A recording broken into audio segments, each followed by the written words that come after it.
This is the story of the only empire in history that wasn't destroyed. It was taken, silently, in a single night.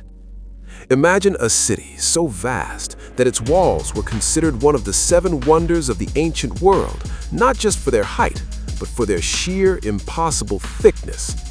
Historical accounts tell us that 2 4-horse chariots could pass each other on top of these walls without touching.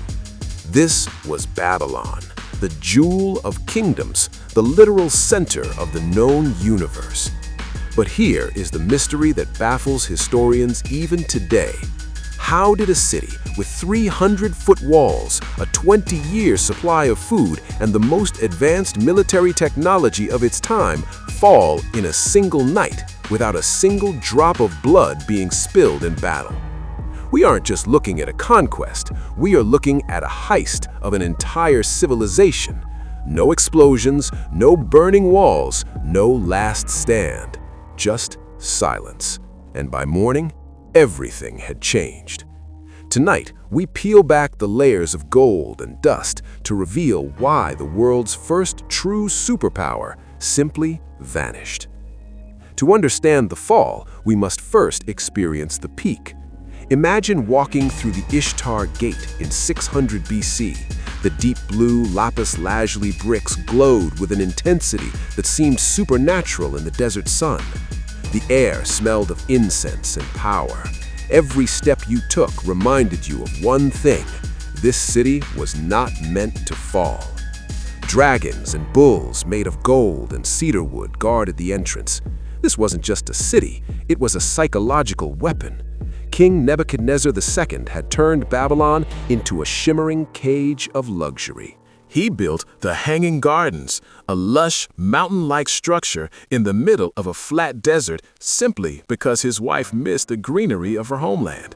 This level of wealth was unheard of. Babylon invented the 60-minute hour, the 360-degree circle, and the first complex systems of law. They were the Silicon Valley, the Wall Street, and the Vatican of the ancient world, all rolled into one. But as the gold piled up, the foundation began to rot. Because history hides a brutal truth. The stronger a system looks on the outside, the more fragile it often becomes on the inside. But here's where everything starts to break, not from the outside, but from within. Because empires don't collapse when enemies attack. They collapse when the people inside stop believing in them. Have you ever wondered if extreme success is actually the first step toward a total collapse? The strange case of King Nabonidus. He was the last king of Babylon, but he spent almost his entire reign in the Arabian desert, hundreds of miles away from his capital. Why would the ruler of the world's most powerful city abandon his throne to live in the sand? While he was gone, he left his son Belshazzar in charge. This created a massive power vacuum and a religious civil war. And this is the moment every great empire silently signs its own death warrant. The powerful priests of Marduk, who controlled the city's wealth and morale, felt insulted by the king's absence. They began to whisper in the streets that the gods had abandoned Babylon. This is the internal cancer of every superpower. Not a foreign army, but the loss of faith in the system from within. While the priests and the royalty were fighting for control, a new shadow was growing in the east. That shadow belonged to Cyrus the Great, the leader of the rising Persian Empire. Most conquerors of this era were known for one thing: brutality. They burned cities, salted the earth, and enslaved survivors. He was a philosopher king who realized that you don't need to destroy a city to own it. You just need to wait for it to break itself. Cyrus watched Babylon from a distance, not with siege towers, but with spies. He knew about the internal religious strife. He knew about the king who was never home. He knew that the legendary walls of Babylon had one massive, hidden flaw, a flaw that everyone in the city saw every day, but never considered a threat. That flaw was the river Euphrates. The mighty river flowed directly through the center of Babylon, passing under massive iron gates designed to keep invaders out. The Babylonians felt safe because they believed no army could swim against the current or breathe underwater. But what if the water wasn't there? This is where the genius of Persian engineering meets the audacity of history. Cyrus didn't plan to climb the walls, he planned to make the river disappear. His engineers spent months secretly digging a massive canal system upstream to divert the Euphrates into a nearby marsh. They were preparing to perform a magic trick on a global scale, draining the lifeblood of a superpower while it slept. Now, we enter the most dramatic 24 hours in human history, the night of October 12th, 539 BC. Inside the city, the mood was one of extreme hubris. Prince Belshazzar was throwing a feast for 1,000 of his lords. They were drinking from gold cups stolen from the Temple of Jerusalem, laughing at the Persians outside. They felt untouchable. But then, the emotional spike happened. According to ancient texts, a ghostly hand appeared mid-air and began writing on the palace wall in letters of fire. The music stopped. The wine cups dropped. The writing said, "Mene, mene, tekel, upharsin." When the scholars were called, the message was chilling. God has numbered your kingdom and finished it. You have been weighed in the balances and found wanting. As the terrified royals stared at the wall, the water level of the Euphrates began to drop. Inch by inch, the roaring river turned into a stream, then a trickle, then a path of mud. The Persian army didn't need to break the Ishtar Gate.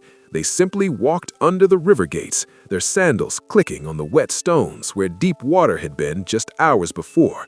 No resistance, no battle cries, just footsteps echoing through a city that thought it was invincible.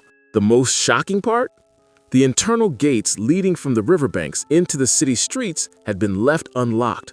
Whether it was the negligence of drunken guards or the betrayal of the disgruntled priests, the world's first superpower was wide open. By the time the sun rose, the Persian banners were flying over the ziggurats. There was no grand battle. The citizens of Babylon, tired of their absent king and the internal religious wars, largely welcomed Cyrus as a liberator. The transition was so smooth that many people in the outskirts of the city didn't even know they had been conquered until the next day. When a society becomes so divided and its leaders so disconnected, the citizens might actually cheer for the arrival of an invader. Babylon didn't fall because of a lack of soldiers. It fell because deep down, it had already given up. The aftermath of this fall changed the world forever. Cyrus issued the first declaration of human rights, allowing the people of Babylon to keep their religion and even letting the displaced Jews return to their homeland. But Babylon itself never recovered its status. The city that once dictated the laws of the world became a provincial capital, then a ruin, and finally a ghost. Today, the ruins of Babylon sit in modern-day Iraq, a collection of sun-bleached bricks and dust. The hanging gardens are gone. The gold has been melted down. All that remains is the lesson. Why should we care about a city that died 2,500 years ago? Because the blueprint of Babylon's fall is being repeated today. Different names, different borders, same story. Because the terrifying truth is, Babylon didn't know it was falling until it was already over. And history has a pattern. It doesn't repeat exactly, but it rhymes. The river didn't just dry up for Babylon. It's drying up somewhere right now. We see the same patterns: disconnected leadership, internal division, and blind faith in systems we think can never fail. The writing on the wall isn't a myth, it's a warning. So ask yourself, are we building something that will last, or are we just celebrating inside the walls while the river outside is quietly disappearing? History isn't just about the past, it's a mirror. And when we look at Babylon, we are looking at ourselves. I want to hear your thoughts in the comments. Do you see the writing on the wall in our modern world? Which empire do you think is next to face its Euphrates moment? I read every comment, and I love hearing your historical theories. If this deep dive into the ghosts of the past gave you a new perspective, make sure to hit that subscribe button and turn on notifications. We have many more secrets of the ancient world to uncover, and you won't want to miss what we found in the ruins of the next great civilization. because the next empire won't fall with a warning. It will fall exactly like Babylon, silently. Until next time, keep your eyes on the river.